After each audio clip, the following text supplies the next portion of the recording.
Wala nga akong pera mga katrabaho nung wala pa akong trabaho. Pero ngayong may trabaho na ako, wala pa rin niya akong pera. Tapos nagkautang pa.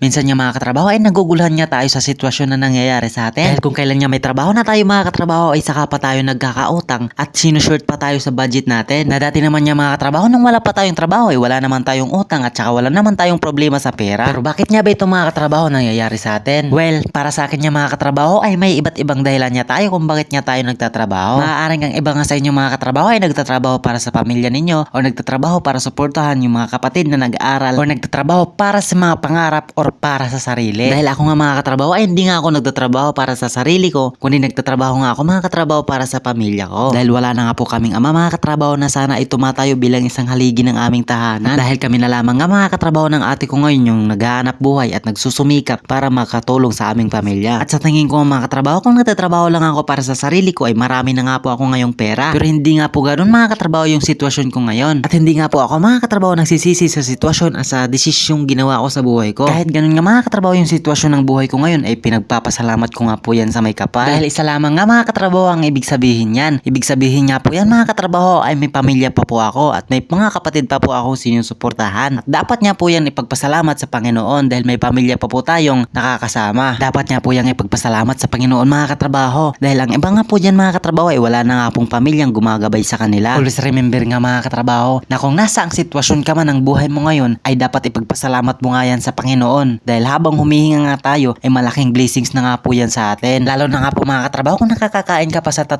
beses sa isang araw. Dahil marami nga po ngayon mga katrabaho yung nagugutom dahil sa bagyo, dahil sa lindol, dahil sa gerang nangyayari dito sa mundo.